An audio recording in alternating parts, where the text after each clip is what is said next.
ఇటు కార్యక్రమాన్ని ఉద్దేశించి కవి పండితుడు భూరోజు గిరిరాజాచార్య మాట్లాడవలసిందిగా సాధారణంగా విజ్ఞప్తి చేస్తున్నాం. ఈరోజు వనపర్తి జిల్లాలో ప్రజా వైద్యశాల పార్కుగా పేరుగాంచిన ఈ పార్కును ఎస్ఆర్ శంకరన్ పార్కుగా ఆయన మహనీయులు విగ్రహం పెట్టిన తర్వాత ఆ పేరు కూడా నిలబడింది వనపర్తిలో.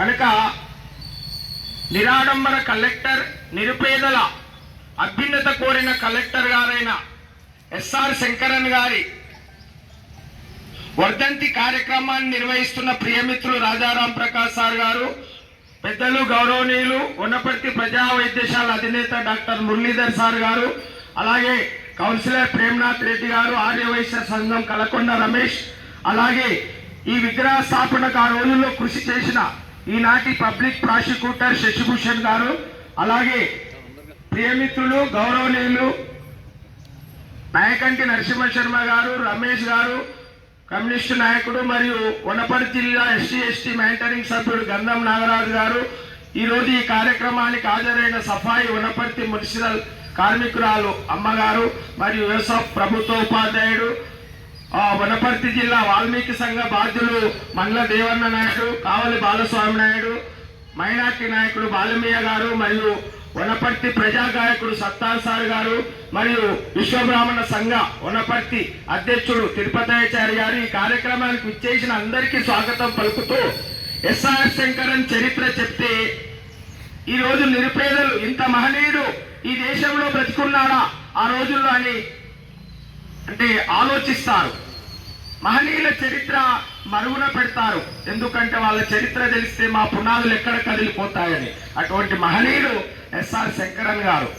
ఎస్ఆర్ శంకరన్ గా ప్రసిద్ధి గాంచిన సిరిగలతూరు రామనాథన్ శంకరన్ గారు వారి పేరు. తమిళనాడులో ఒక పేద మధ్యతరగతి బ్రాహ్మణ కుటుంబంలో జన్మించిన మహనీయుడు. తంజావూరుకు దగ్గరలో గల సిరిగలతూరు అనే గ్రామంలో ఆయన పుట్టాడు. అతని తండ్రి రైల్వే గార్డుగా పనిచేస్తున్న క్రమంలో అతను వివిధ రాష్ట్రాల్లో విద్యాభ్యాసం కొనసాగిస్తూ మద్రాసు లయోలా కళాశాలలో బీకామ్ ఆనర్స్ చదివి మదురై కళాశాలలో కొంతకాలం అంటే ఎకనామిక్స్ అంటే లెక్చరర్గా, కామర్స్ లెక్చరర్గా పనిచేశాడు. ఆ పనిచేస్తున్న క్రమంలో ఆయన బాగా చదివి 1957 ఐఏఎస్ బ్యాచ్ లో కలెక్టర్ పదవిని అంటే పోస్టును సంపాదించడం జరిగింది. ఆ రోజు నెల్లూరు కలెక్టర్ గా ఆయన నియామకమైన సందర్భంగా ఆయన పుట్టుకతోనే నిరాడంబరత్వం, వాళ్ళ కుటుంబం ఆదర్శంగా ఉన్న కుటుంబం. కలెక్టర్ అయిన తర్వాత అవే ఆదర్శాలు పాటించిన మహనీయుడు. నెల్లూరు కలెక్టర్ గా ఉన్నప్పుడు ఆయన శర్మసారి చెప్పినట్లు ఒక సినిమాకు వెళ్ళాలని కనక మహాలక్ష్మి టాకీస్కి వెళ్ళి వరుస క్రమంలో కలెక్టర్ అని డామికంగా ఎవరితో టికెట్ తెప్పించుకోలే, తనే వరుస క్రమంలో నిలబడి టికెట్ తీసుకొని సినిమా చూశాడు. ఇవన్నీ ఆయన నిరాడంబరత్వానికి నిదర్శనం. తర్వాత ఆయన నెల్లూరు జిల్లాలో పెద్ద కలెక్టర్ బంగ్లాను ఉమెన్స్ కాలేజ్ గా మార్చింది. ఇంత బంగ్లా నాకు అవసరమా అని. ఇట్లా ఆయన పనిచేస్తూ మన ఆంధ్రప్రదేశ్ అప్పటి ప్రభుత్వంలో కార్యదర్శిగా, ముఖ్య కార్యదర్శిగా, సాంఘిక సంక్షేమ కార్యదర్శిగా ఉంటూ ఎస్సీ ఎస్టీలకు హాస్టళ్లు కల్పించడం, ఎస్సీ ఎస్టీలకు ప్రణాళికలు, తర్వాత హైదరాబాద్ పబ్లిక్ స్కూల్లో ఎస్సీ ఎస్టీలకు రిజర్వేషన్లు, అంటే దళిత కులాలకు, వెనుకబడిన కులాల కొరకు వాళ్ళ సంక్షేమానికి పనిచేసిన మహనీయుడు ఆయన కలెక్టర్ గా ఉండి. అట్లా పనిచేస్తున్న క్రమంలో ఆ రోజుల్లో హైదరాబాద్ లో ఆయన కార్యదర్శిగా ఉన్న సమయంలో నడుచుకుంటూ సెక్రటరియట్ కు వెళ్ళేవాడు. అంటే ఉదయం 9 గంటలకు వెళ్ళి రాత్రి 8 గంటలకు పనిచేసి మళ్ళీ నడుచుకుంటూ వచ్చేవాడు.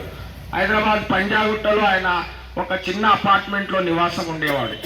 ఆ రోజుల్లో మన తెలంగాణ అంటే ఆంధ్రప్రదేశ్ ప్రభుత్వంలో ముఖ్యమంత్రులతో కొన్ని ఈయన సంక్షేమ కార్యక్రమాల్లో విభేదం వస్తే అప్పుడు త్రిపుర ముఖ్యమంత్రి నృపేన్ చక్రవర్తి గారు ఈయనను ఆహ్వానించి అక్కడ కూడా ప్రభుత్వ కార్యదర్శిగా అంటే నియమిస్తే 3 ఏళ్ళు అక్కడ పనిచేసి నృపేన్ చక్రవర్తి గారు మన ఎస్ఆర్ శంకరన్ గారు కూడా ఆజన్మ బ్రహ్మచారులు. ఎందుకంటే మేము పెళ్లి చేసుకుంటే ప్రజాసేవకు మా జీవితాలు ఆటంకం వస్తాయని పెళ్లి చేసుకోకుండా నిరాడంబరంగా గడిపిన మహనీయులు వీళ్ళిద్దరు.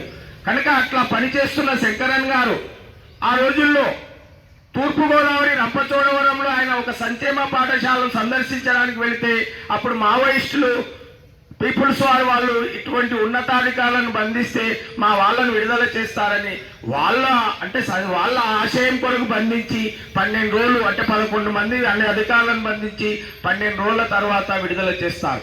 ఆ రోజుల్లో ప్రభుత్వంలో నక్సలైట్లకు ప్రభుత్వానికి వివాదం ఉంటే శాంతియుతంగా పరిష్కరించుకోవాలని చెప్పిన మహనీయుడు ఎస్ఆర్ శంకరన్ గారు. అట్లా పనిచేస్తున్న క్రమంలో ఆయన ఆదర్శాలు చాలా ఉన్నతమైనవి. పూర్ణ ఆనంద్ అనే 2014లో వాళ్ళు ఎవరెస్ట్ శిఖరం ఎక్కిన దళితుల పిల్లలు వాళ్ళు ఏం చేసిందంటే అంబేద్కర్ గారి చిత్రాన్ని, శంకరన్ గారి చిత్రాన్ని ఎవరెస్ట్ శిఖరం పైన ప్రదర్శించడం జరిగింది. అంటే ఆయన ఉన్నత తత్వానికి ఎవరెస్ట్ శిఖరం కూడా గౌరవం పలికిందని ఈ సభ ద్వారా నేను చెప్తున్నా. కనుక ఈ విధంగా ఆయన చేసిన అనేక ప్రజా సంక్షేమ దళిత బహుజన విద్యార్థులకు హాస్టళ్లు పెట్టించడం, విద్యలో వాళ్లకు రిజర్వేషన్లు కల్పించడం, ఒకటేమిటి ఎన్నో సంక్షేమ కార్యక్రమాలు పేదల కొరకు ఆయన జీవితాన్ని త్యాగం చేసిండు. కనుక అటువంటి మహనీయుని మనం ఇదే నెల అక్టోబర్ 22న పుట్టాడు 1934లో. ఇదే నెల అక్టోబర్ 7, 2010లో ఆయన 76 ఏళ్ల వయసులో హైదరాబాద్లో మరణించాడు. ఆయనకి ఇంకొక అంశం, ఆ రోజుల్లో ఆయన సేవలు మెచ్చుకొని భారత ప్రభుత్వం పద్మభూషణ్ అవార్డు ఇచ్చినా తిరస్కరించారు. సున్నితంగా పత్రికలకు కూడా ఈ విషయం రాయొద్దని చెప్పిన మహనీయుడు.